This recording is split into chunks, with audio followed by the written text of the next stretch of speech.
이전 성경 봉독하실 때 역대하 5장 1절에서 6절까지 제가 봉독해 드리겠습니다. 다 같이 기립하셔서 하나님의 말씀을 봉독해 하시겠습니다. 솔로몬이 여호와의 전을 위하여 만드는 모든 것을 마친지라. 이에 그 부친 다윗이 드린 은과 금과 모든 기구를 가져다가 하나님의 전 곳간에 두었더라.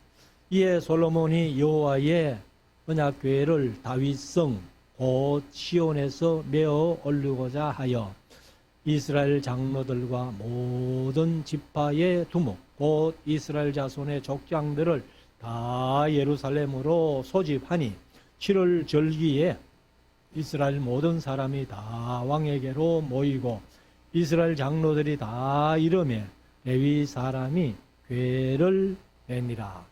궤와 회막과 장막 안에 모든 거룩한 기구를 메고 올라가되 제사장과 레위 사람이 그것들을 메고 올라가매 솔로몬 왕과 그 앞에 모인 이스라엘 회중이 궤 앞에 있어 양과 소로 제사를 드렸으니 그 수가 많아 기록할 수도 없고 셀 수도 없었더라.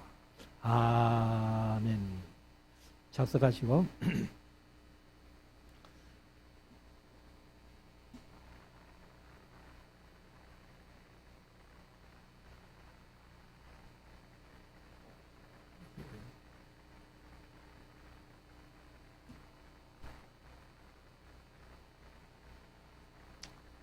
이제 우리 말씀을 묵상하는 시간인데요. 오늘은 역대하서 5장 말씀을 14절밖에 안 되는 짧은 장입니다만 오전에 5장만 말씀드리려고 합니다. 왜 그런가 하면은 법궤의 행방에 대해서 조금 설명이 필요하기 때문에 그래서 그 얘기를 하면은 조금 길어질 것 같아서 그렇게 5장 한 장만 묵상하고 오후에 6장을 우리가 묵상을 하게 됩니다. 여기 이제 5장에서는 그 3장 4장에서 성전을 지은 얘기를 했습니다. 근데 뭐 짧은 장으로 지나갑니다만은 사실은 7년 동안이나 성전을 지었죠.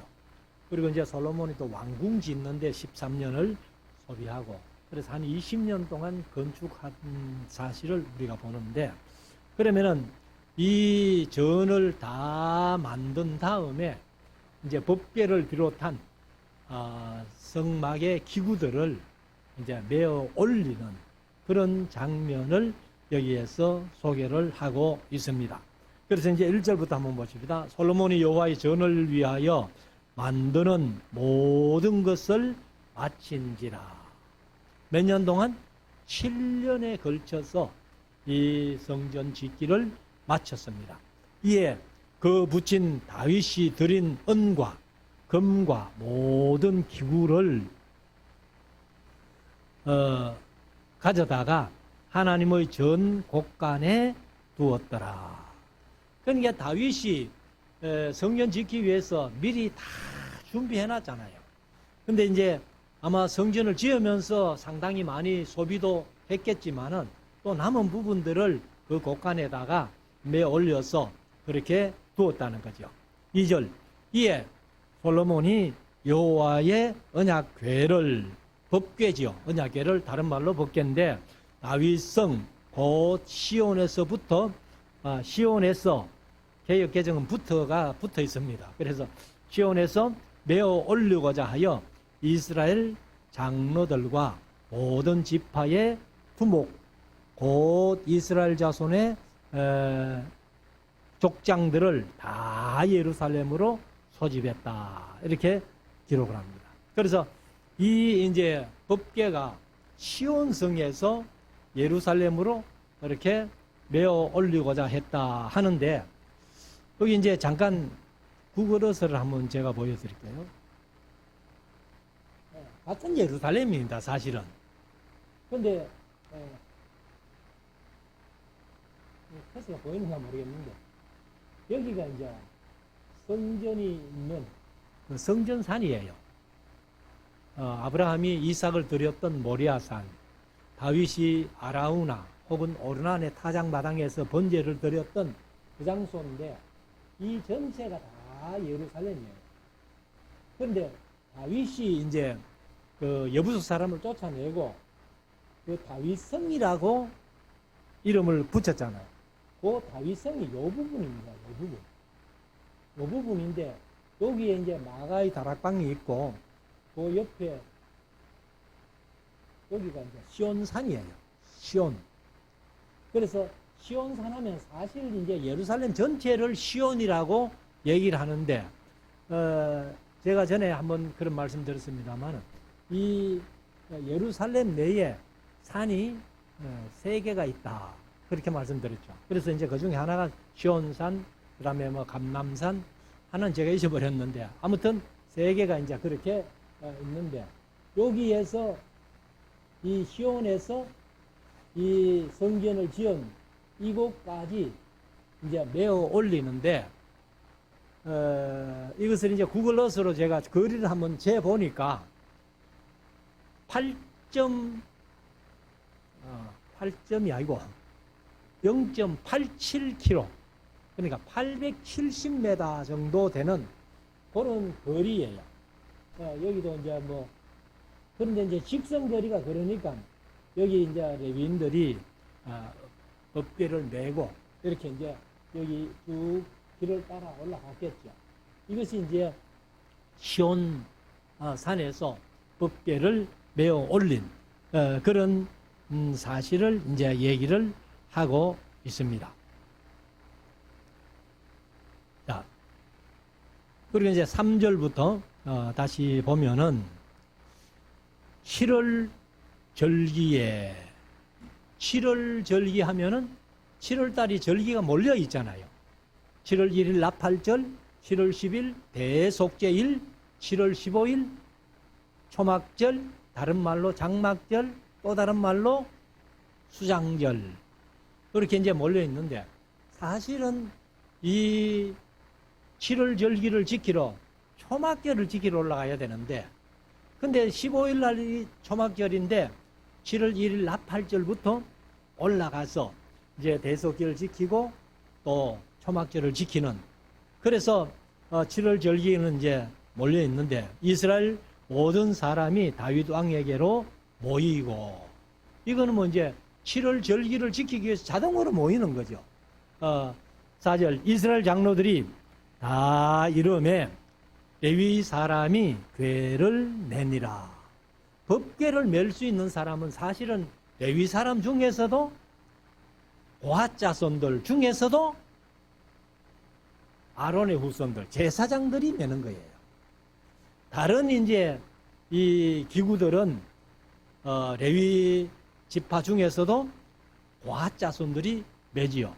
근데 법궤만은 고핫 자손이라 할지라도 못 메고 고핫 자손 중에서 택함 받은 아론의 후손 제사장들이 메고 옮기는 겁니다. 자, 5절 궤와 회막과 장막 안의 모든 거룩한 기구를 메어 올라가되 제사장과 레위 사람들이 그것들을 메고 올라가매. 그럼 다시 말씀드리지만은 그 기구들을 메는 것은 고핫 자손들이 메고 법궤를 메는 것은 제사장들이 메고. 6절 솔로몬 왕과 그 앞에 모인 이스라엘 회중이 궤 앞에 있어 양과 소로 제사를 드렸으니 그 수가 많아 기록할 수도 없고 셀 수도 없었더라. 얼마나 많은 짐승을 잡아서 제사를 했는지 기록할 수도 없고 셀 수도 없었다. 근데 이제 끝에 봉헌식을 마치면서 화목제를 드릴 때에는 소가 22,000마리, 양이 12만 마리 이렇게 이제 들어진 겁니다. 그래서 이제 궤를 이렇게 성전을 짓고 그 성전산으로 메어 올렸는데 7절 제사장들이 여호와의 언약 궤를 그 처소로 메어 드렸으니 곧 내전. 이것은 이제 그 개역 개정은 본전이라고 했어요. 그 내전, 본전 이렇게 하는데 그 본전 하지만은 솔로몬이 성전 지어가지고 성전도 어차피 성소가 있고 안에 지성소가 있잖아요. 그러니까 이제 그 성전 안으로 그렇게 메어 드렸다 하는 것을 얘기를 합니다. 그래서 본전, 지성소 그룹들의 날개 아래라. 그러면 이 법궤 위에 또 그룹 두 사람이 있잖아요. 그래서 날개가 서로 이렇게 연해되었고, 앞에서 우리가 이제 묵상을 했습니다만, 그 천장에다가 아마 그룹을 이제 천사 둘을 이래 해가지고, 그렇게 그 아래에다가 또 법궤를 놓은 것 같아요. 그래서 이제 8절에 보면은 그룹은 뭡니까? 바로 천사입니다. 에스겔서 10장 20절에 에스겔이 본 바 사자 같은 송아지 같은 사람 같은 독수리 같은 모양을 한 그들이 케루빔인 줄 내가 아니라. 우리말 성경에 그룹빔인 줄 내가 아니라. 그룹이 케루브가 천사, 복수가 되면은 케루빔 이렇게 되는데, 그래서 사실 이제 에스겔서 10장 20절 거기가 아니면은 이 그룹이 천사라는 것을 알지 못합니다.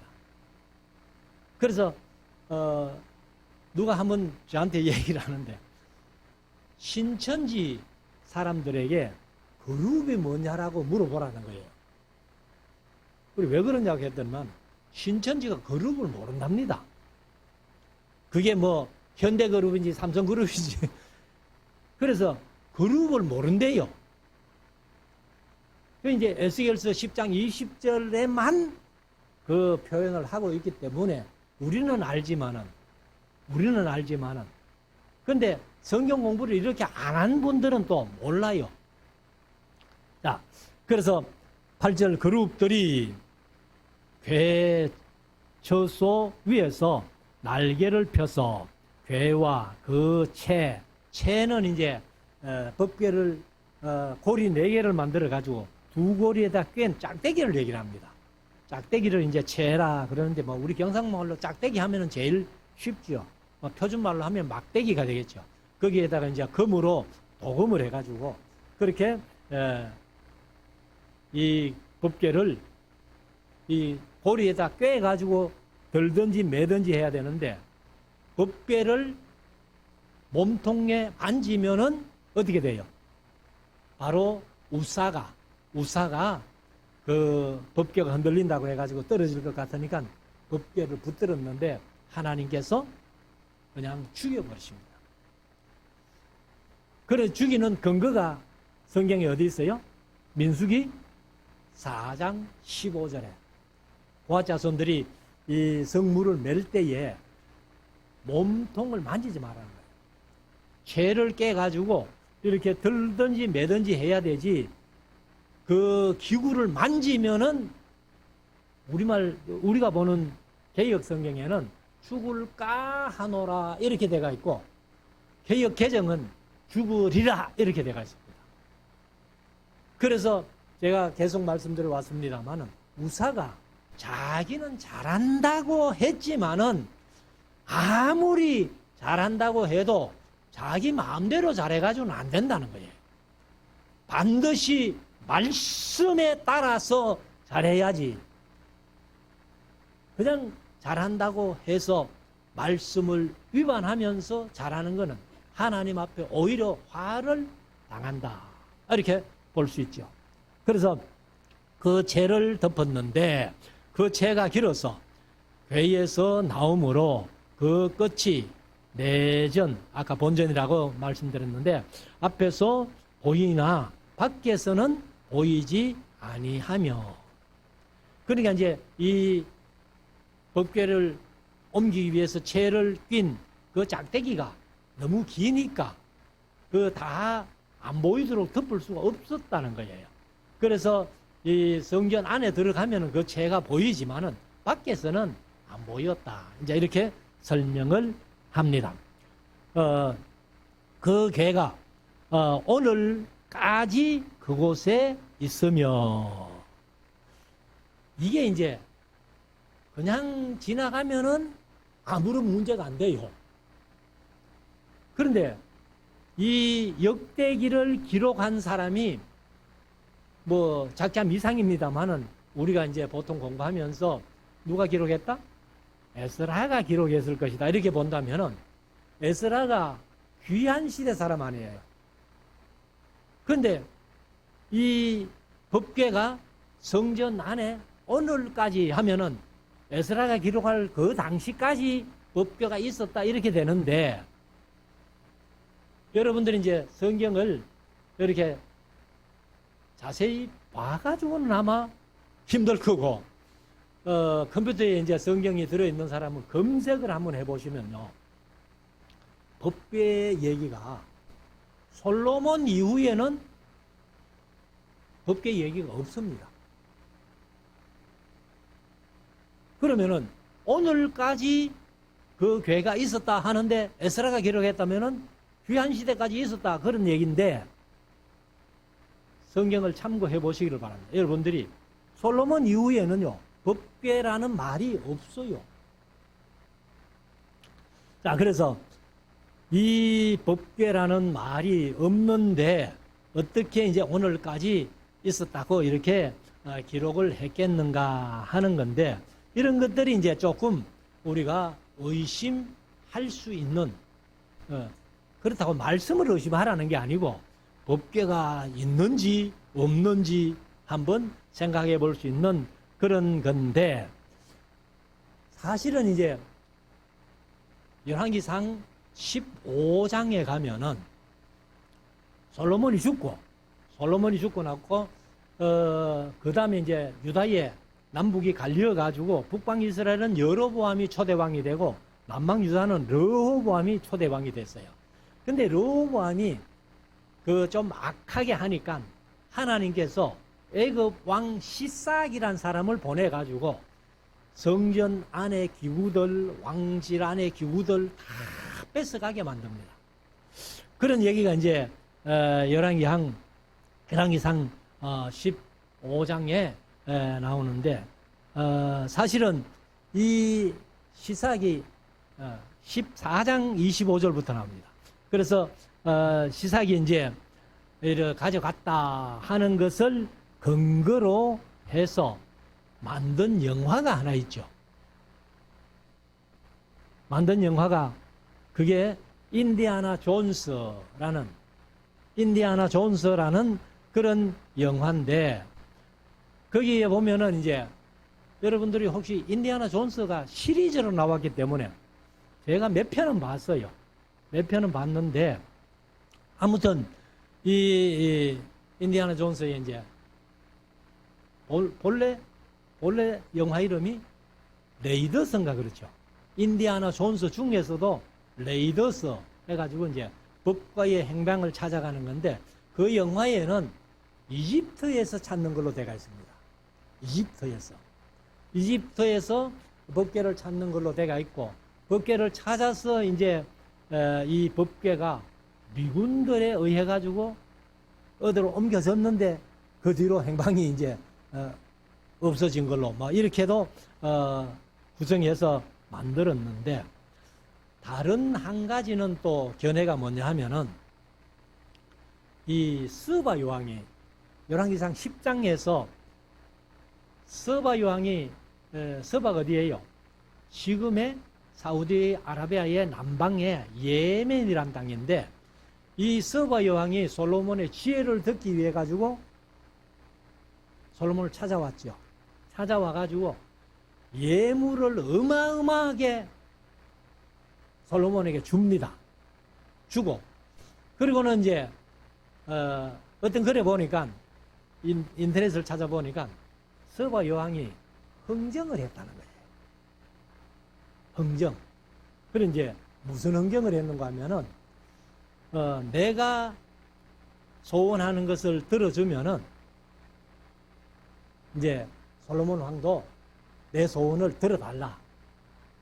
그렇게 이제, 그래서 이 솔로몬이 서바 왕이 이렇게 잠자고 있는데, 가가지고, 이제 왕복을 벗어버리고, 보통 그 옷을 평복을 입고, 그래 이제 그날 저녁에 조리사에게 특별히 부탁을 했다는 거예요. 뭐라고 부탁을 했느냐? 서바 여왕의 그 음식에다가 소금을 좀 많이 넣어라. 그리고 음식을 짜게 만들어라. 그 짜게 만들면은 저녁에 자다가 물이 셀 거 아니에요. 근데 솔로몬이 쓱 이제 서바 여왕이 자는 그 방 쪽으로 갔더니만은 역시나 서바 여왕이 이제 물을 찾더라는 거예요. 그래서 이제 솔로몬이 옆에 있는데 솔로몬인 줄은 모르고 이제 보통 그 왕궁에 수정되는 사람으로 알고 물 좀 달라 이렇게 했다는 거예요. 그래서 물을 떠다 주면서 그러면은 당신 소원이 물 달라는 그 소원이니까 내가 물을 떠다 줬으니까 이제는 내 소원 들어달라 해가지고 그래서 이제 서바 여왕이 그 솔로몬이 서바 여왕하고 동침을 하게 됩니다. 근데 성경은 뭐 사실 그 열왕기 상 10장에 보면은 그 솔로몬이 모든 예물을 서바 여왕이 갖고 온 것만큼 준 외에 무릇 구하는 것을 주었더라 이렇게 이제 기록을 하는데 그러면은 그 구한 것이 뭐겠느냐? 솔로몬이 서바 여왕이 솔로몬의 시를 가져갔다 이렇게 이제 얘기를 하죠. 그래서 이 서바 여왕이 솔로몬의 시를 받아가서 그래서 이제 아이를 하나 낳았는데 그 아이 이름이 메네릭 보통 메네릭이라고 했는데 제가 인터넷에서 본 글에는 멜렐릭이라고 그렇게 표현을 했습니다. 막 너무 어려워요. 그래서 메네릭 하면 되는데 그래서 이제 이 메네릭이 사실은 출생하게 되죠. 출생하게 돼 가지고 이제 어릴 때는 뭐 자기 아빠가 누군지 뭐 관심도 없었는데 어느 정도 이제 크고 나니까 이 메네릭이 자기 아빠가 궁금한 거예요. 그래서 엄마한테 우리 내 아빠가 누구냐 하고 이제 물어보니까 이 메네릭 왕자의 엄마가 이제 서바 여왕이니까 그 서바 여왕이 너희 아빠는 그 천하의 솔로몬이 너희 아빠다 이렇게 했다는 거예요. 그래서 이제 이 메네릭이 그러면 내가 아빠를 만나러 가겠다 이렇게 해서 이제 만나러 가가지고 솔로몬을 만났는데 사실은 이제 솔로몬이 뭐 서바 여왕이 감탄할 정도로 그런 지혜로운 사람이었기 때문에 이 메네릭 왕자도 자기 아버지를 만나는 것이 참 기쁘게 그렇게 만났습니다. 만나가지고 또 솔로몬도 자기 아들이라니까. 근데 솔로몬이 뭐 제가 그런 말씀 자주 들었습니다만은 자기 아들이 몇 명인지도 모르잖아요. 부인이 1000명이나 되니까 누가 아이를 낳았는지 안 낳았는지도 모르고 몇 명이나 되는지도 그 지혜로운 솔로몬이요 자기 아들 숫자를 안 밝히고 있어요.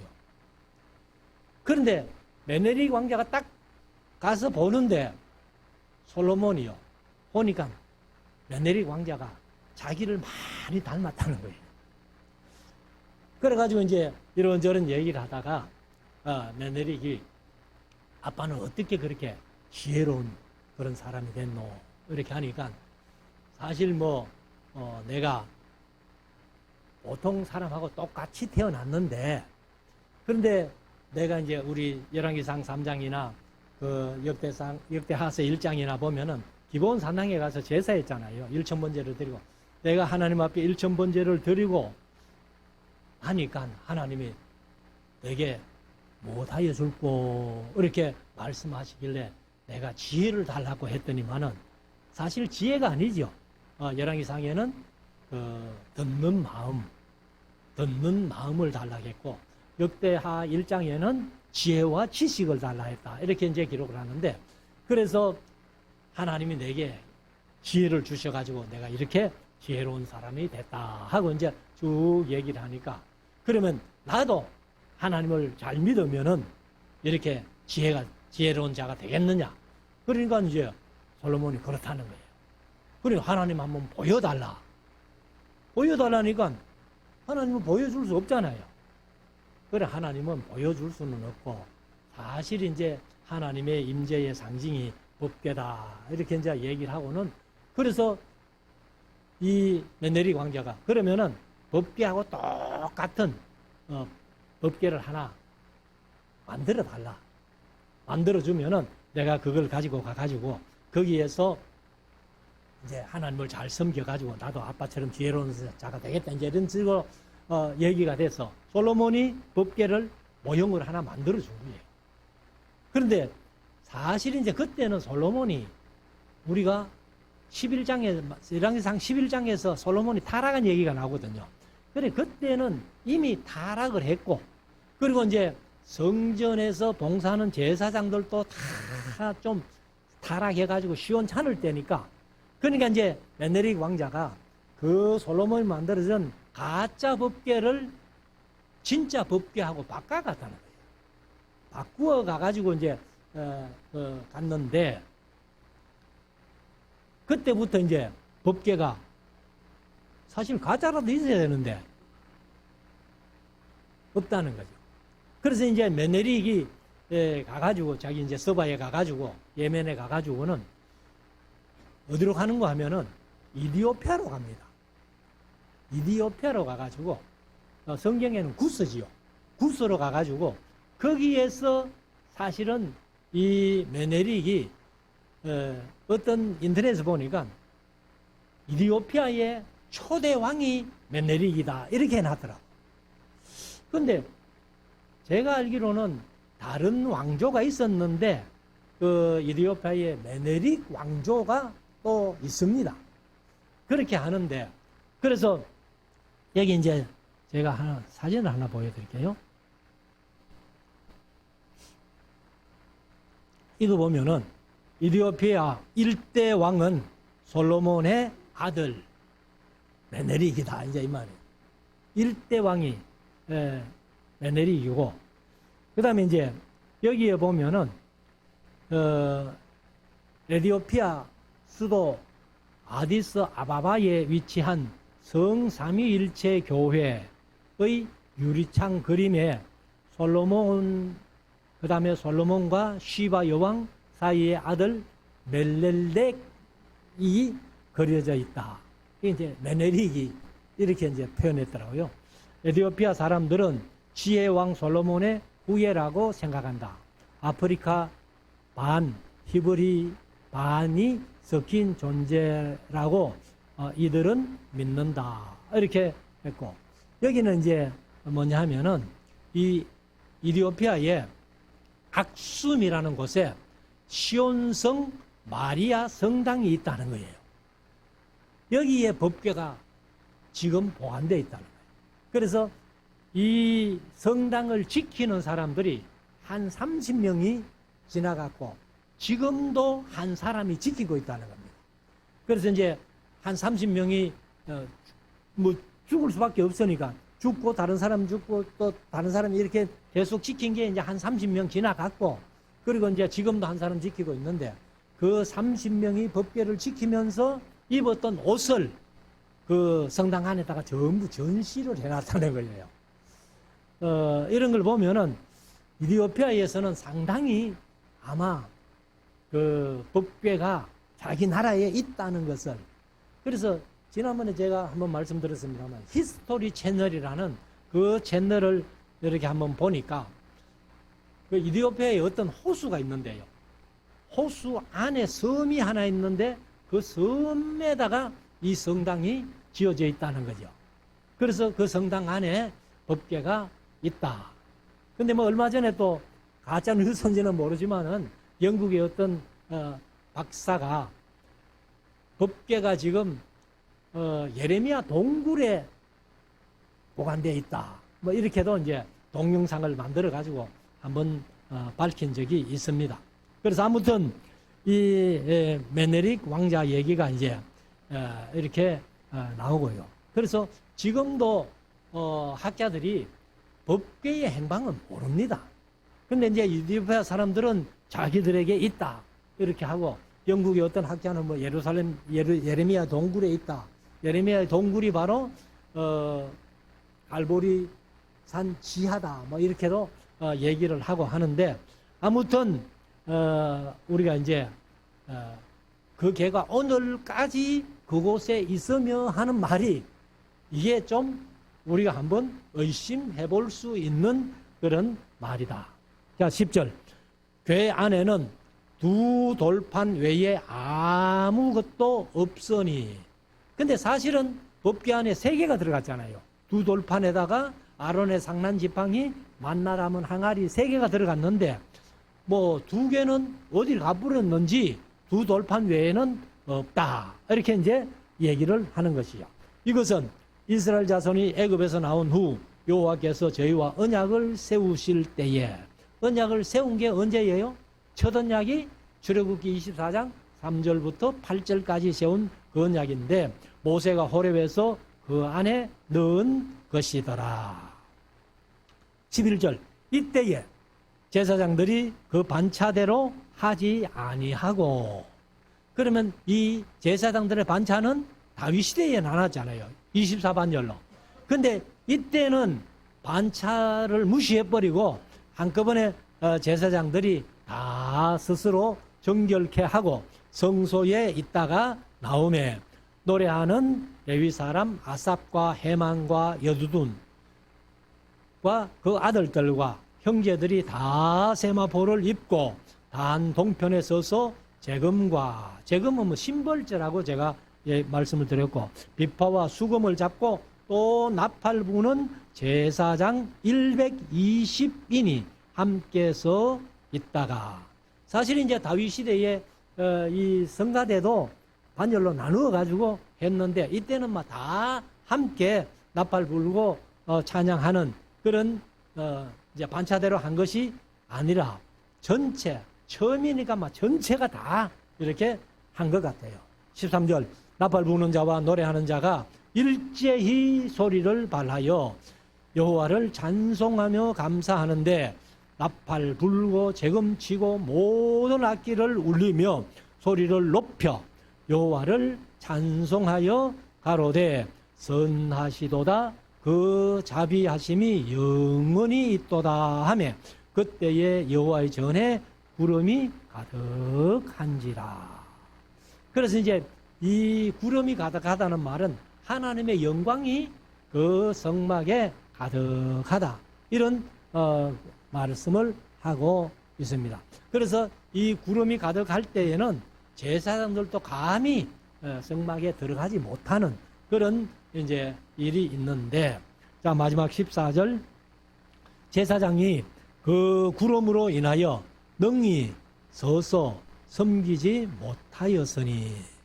그러면 여기 능히 서서 하는 것은 사실 성막 내내, 또 성막이 없어지고 성전이 있을 때에도 제사장들이 성전에 들어가 가지고는 앉지를 못해요. 앉지를 못해요. 계속 서서 이렇게 봉사를 하게 됩니다. 그런데 이 예수님이 성천하셔가지고 하늘 보좌 우편에 가가지고 어떻게 해서요? 앉으셨다, 이렇게 표현하고 있어요.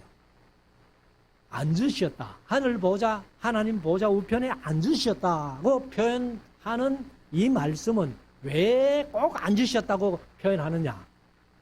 바로 구약시대 예수님 오시기 이전에는 제사장들이 감히 성전에서 섬기면서 앉지를 못하고 계속 서가 있어야 되기 때문에, 그래서 이제 그거는 다 폐했다. 서서 섬기는 것은 폐하고 예수님은 바로 하나님 보좌 우편에 앉으셨다. 근데 우리가 이제 잘못 생각하면은 예수님이 하나님 보좌 우편에 앉으셔가지고 밤낮 없이 우리를 위해서 중보 기도하시는 분으로만 알면 안 된다는 거죠. 그래서 요한계시록 1장에 보면은 예수님이 오른손에 7별을 붙잡고 7 금촛대 사이로 다니시느니, 금촛대는 일곱 교회다. 그래서 일곱 교회 사이로 다니시느니, 그래, 안 계시잖아요. 앉으실 때도 있지만은, 서서 이렇게 교회를 다녀보시는 그런 분임을 우리가 분명히 알 수가 있습니다. 그래서 이런 영광스러운 광경, 이 봉헌식을 할 때에 그 이제 성전 안에 구름 기둥이 가득해서 제사장들도 감히 들어가서 섬기지 못하는 그런 하나님의 영광을 보았다는 거예요. 그래서 우리가 사실은 제가 자주 말씀드렸습니다만, 우리 교회가 작기 때문에 하는 얘기가 아니고, 큰 교회, 사람들은 자꾸 큰 교회, 잘 지은 교회, 신앙생활하기 편한 교회 이렇게 얘기를 하지만은, 사실은요, 하나님이 원하시는 것은 그런 건물이 아니에요. 우리 스스로, 저와 여러분들 자신이 전부 하나님의 성전이라는 거예요. 그래서 하나님이 기뻐하시는 것은 건물을 기뻐하시는 게 아니고, 그 건물 안에서 예배하는 사람을 기뻐하신다는 거예요. 그러면은 저와 여러분들이 비록 이렇게 상가 건물, 작은 건물이지만은, 저와 여러분들이 하나님 보시기에 좋은, 합당한, 하나님의 마음에 합한 그런 사람이 된다면은, 저와 여러분들이 드리는 예배가 진정으로 하나님이 기뻐하시는 예배가 될 줄로 믿습니다. 우리가 건물만 생각하지 말고 우리 자신이 스스로 성전이 되어서 하나님께 영광 돌리는 그런 삶을 우리 모두가 살아갈 수 있기를 주의 이름으로 축원합니다. 기도드리겠습니다.